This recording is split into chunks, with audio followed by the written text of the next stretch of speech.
teriakku ketika Kasan terombang-ambing badai dan kepleset jatuh ke jurang yang tidak terlalu dalam. Bang, Kasan kenapa bang? Kata Popo bergantian. Mas, tolong mas, kakiku mas, tolong. Kasan mulai merintih sambil memegang kaki kanannya. Aku langsung berlari ke bawah menuju Kasan, disusul oleh Popo, Wawa, Popot, dan Babal di belakangku.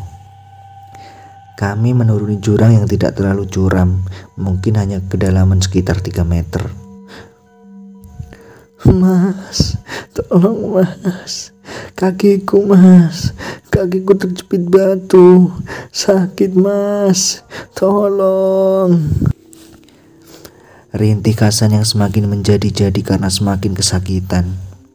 Aku dan Popo menarik kaki Kasan dari jepitan batu, namun tidak bisa. Kasan justru merasa semakin kesakitan. Kemudian kami mencari batu lain dan membenturkannya dengan batu yang menjepit Kasan. Namun percuma, batu itu lebih kuat. Segala cara yang kami bisa telah kami lakukan untuk melepaskan kaki Kasan dari jepitan batu. Namun semuanya percuma. Kaki Kasan tidak bisa dilepaskan oleh batu itu. Ya Tuhan, tolonglah aku. Ya Tuhan, tolonglah aku. Teriak Kasan dibarengi dengan tetesan air matanya. Cah bagus. Kami terkaget ketika ada seorang kakek tiba-tiba berkata di belakang kami. Dadi menungso iku aja sembrono, boten pareng. Apa meneh waktune ning alas.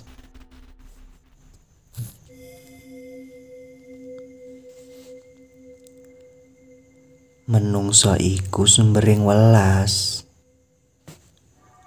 asih marang menungso liyane, welas asih marang jagat alas, welas asih marang Gusti.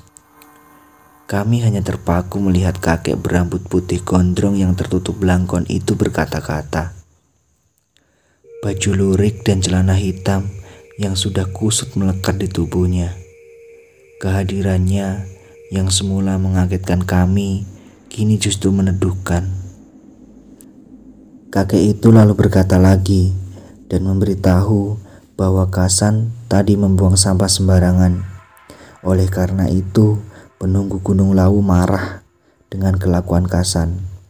Lalu mereka membuat badai yang besar dan membuat Kasan terjatuh lalu kakinya terjepit batu. Kaki Kasan tidak bisa dilepaskan dari batu itu. Kaki Kasan bisa dilepaskan dari batu itu, asal syaratnya terpenuhi. Syaratnya aku dan yang lain diminta untuk mencari dan mengambil sampah yang telah dibuang oleh Kasan. Dan jika kami tidak menemukan sampah itu sampai matahari terbenam, maka Kasan tidak akan pernah bisa pulang. Apa maneh Prabu isih ana kene cah bagus. Mangkane ngati-hati. Wis, gek digoleki kono resake. Kami mencari sampah di area Pasar Dieng, lebih tepatnya di tempat kami beristirahat tadi. Namun, kami tidak menemukan sampah sedikit pun. Kami terus mencari ke berbagai area, namun percuma. Tidak ada. Waktu tidak mau mengasihi kami untuk berhenti. Ia terus berjalan seiring kami terus mencari dan mencari. Hingga sore tiba, kami tidak menemukan apa-apa. Dan kemudian kami kembali ke tempat Kasan dengan tangan kosong. Kasan! Mimpi lagi. Aku yang terbangun dan terduduk dengan nafas yang memburu. Kasan terbangun ketika air seni memaksa untuk dibuangnya. Setali 3 uang, Popo yang juga terbangun merasakan hal yang sama. Sedangkan aku yang masih dihantui kekhawatiran oleh mimpi, masih terbaring dalam diam dan hanya membukakan pintu tenda karena posisiku yang tepat di depan pintu.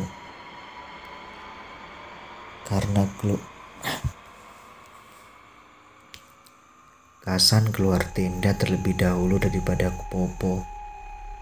Ketika menginjakkan kaki di luar tenda, Kasan disambut oleh badai yang tak kenal lelah dan gemuruhnya yang menghantam telinga. Kasan membuang air kecilnya hanya beberapa meter dari tenda. Baru setengah air kecilnya yang dibuang, gemuruh badai perlahan diiringi suara jeritan wanita. Suara jeritan itu awalnya terdengar samar-samar di antara gemuruh badai. Lama-kelamaan terdengar lebih jelas suara wanita yang menjerit, merintih, kesakitan. Bahkan suara itu terdengar lebih jelas daripada suara gemuruh badai. Suara wanita yang sedang merintih menahan sakit, menangis, dan menjerit terdengar dari semua arah. Kasan masuk ke dalam tenda dengan gemetaran. Otot-otot tubuhnya lemas tak bertenaga. Pandangan matanya terlihat kosong. Namun ia berlagak seakan tidak terjadi apa-apa. Popo yang berada di luar tenda hanya mendengar gemuruh badai tampak biasa saja. Namun, ketika pemuda asal Bandung itu telah berbaring dan hendak memejamkan mata, suara wanita yang bernyanyi langgam Jawa terdengar samar-samar di telinganya. Popo berkonsentrasi untuk memastikan suara yang ia dengar. Dan memang benar, bukan halusinasinya. Suara merdu yang mendayu itu perlahan terasa lebih jelas. Langgam Jawa terdengar lebih keras dan lebih dekat. Sinden itu seperti bernyanyi dan berjalan mendekati tenda.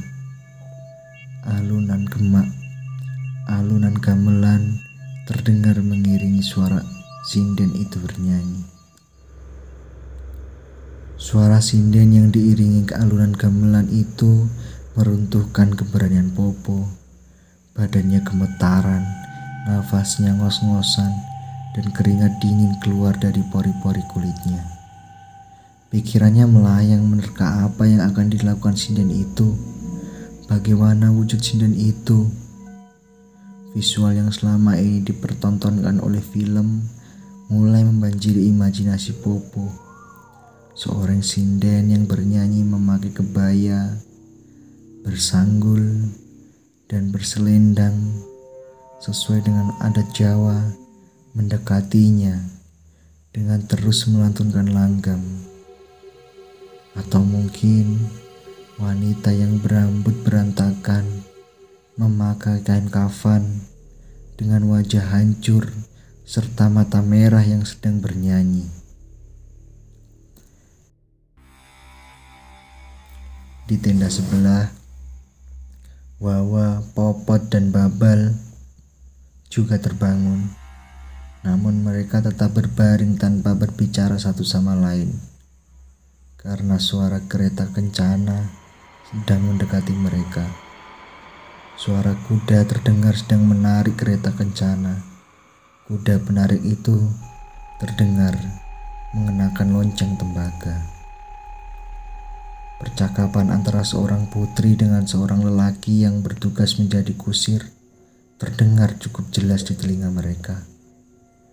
Sang tuan putri menyuruh kusirnya berhenti ketika terdengar sudah dekat dari tenda. "Kang, neng padepokan kan boten wonten tiyang. Kula butuh konco. Pripun? Yen bocah-bocah menika diajak teng padepokan. Kata ajak yang keluar dari mulut Tuan Putri membuat mereka bertiga yang berada di satu tenda bergidik. Namun mereka tidak berkata apapun satu sama lain. Kami semua memiliki prinsip, jika salah satu kami melihat, mendengar, atau merasakan hal gaib, lebih baik kami berdiam.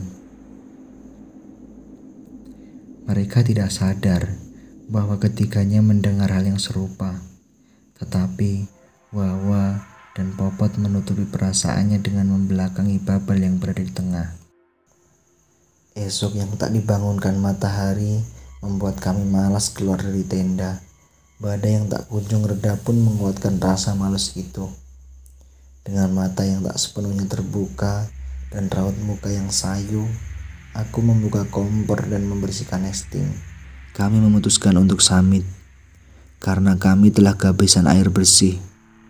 Dengan pertimbangan terakhir adalah sarapan di warung legendaris Boyem. Pukul 9.15 kami berangkat menuju puncak Gunung Lawu. Badai dan kabut tebal tetap mengiringi perjalanan kami. Akhirnya kami tiba di Argodalem, tempatnya di warung Boyem pada pukul 10.20. Kami memesan pecel dan teh hangat di warung tertinggi di Indonesia ini. Setelah perut terisi, sebat 2 bat, dan badan terasa lebih hangat, kami bersiap untuk melanjutkan perjalanan menuju Argodumilah atau puncak tertinggi di Gunung Lawu dengan ketinggian 3.265 meter di atas permukaan laut. Namun tidak lupa, kami mengambil beberapa foto di warung ini. Trek yang menanjak memaksa kami untuk beberapa kali berhenti. Hingga akhirnya tibalah kami di puncak Argodumilah dengan tugu ikoniknya pada pukul 11.45. Badai dan kabut sepertinya menyelimuti seluruh penjuru Gunung Lawu. Di Argodumilah pun keduanya masih tidak mau beranjak pergi. Akhirnya memaksa kami untuk tidak berlama-lama menikmati puncak tertinggi Gunung Lawu. Setelah prosesi pengabadian momen selesai, kami pun turun dari Argodumilah pukul 12.15 dan tiba di area camp pukul 1. Kami langsung bongkar tenda dan packing setelah istirahat sejenak supaya sampai di base camp tidak terlalu petang. Pukul 1.45 kami mulai melakukan perjalanan turun menuju base camp. Trek yang licin. Aku dan Popo tiba di pos 3 pukul 4.15. Wawa dan Kasan menunggu kami di shelter Cemorodowo ini. Sedangkan Popo dan Babal tetap melanjutkan perjalanan. Ada beberapa rombongan pendaki yang camp di sini. Karena cuaca masih badai, mungkin sekitar 4 atau 5 tenda yang sudah berdiri dan satu rombongan lagi sedang mempersiapkan untuk mendirikan tenda. Kami berbincang dengan teman wanitanya yang ternyata berasal dari Semarang. Entah kebetulan atau tidak, salah satu dari rombongan tersebut berasal dari Cepu. Mitos yang dipercayai warga sekitar, jika ada orang Cepu yang mendaki Gunung Lawu, maka akan terjadi halangan-halangan tertentu. Ketika kami sudah merasa dingin karena berdiam diri dan juga sebatang rokok juga sudah ludes, akhirnya kami pun melanjutkan perjalanan menuju base camp pada pukul 4.30. Aku dan Popo selalu tertinggal oleh Wawa dan Kasan. Kami tiba di pos 2 pukul 5.10. Di shelter Brakseng, Wawa dan Kasan sudah menunggu aku dan Popo. Lalu kami melanjutkan perjalanan lagi. Di area perkebunan ini terdapat beberapa persimpangan jalan menuju kebun. "San, lurus San!" Aku berkata spontan melihat Kasan belok ke arah kiri. Kemudian aku terdiam sejenak. ketika ku tengok sebelah kiri dan tidak ada siapa-siapa. Jantungku tiba-tiba berdebu kencang, bulu kuduku berdiri, dan kulitku terasa seperti ada yang menyentuh dan menggerakkan jarinya pelan-pelan. Aku baru ingat bahwa Kasan dan Wawa sudah jauh di depan kami. Lalu yang aku lihat barusan siapa? Pikirku dalam hati. Kenapa bang? Benar kan jalannya? Tanya Popo yang sedang membuyarkan pikiran negatifku. Iya bang, benar kok. Ayo lanjut. Aku dan Popo terus berjalan sampai di Candi Ketek. Akhirnya kami tiba di posko pendakian pukul 6. Setelah mengambil kartu identitas, kami berbincang dengan warga lokal. Ya, sambil menghangatkan badan kami di depan tungku. Pukul 7 kami kembali ke base camp yang ditemani oleh rintik hujan. Setibanya di base camp, kami ganti baju dan bersih-bersih diri, kemudian istirahat. Esok harinya, kami kembali menuju rumah masing-masing.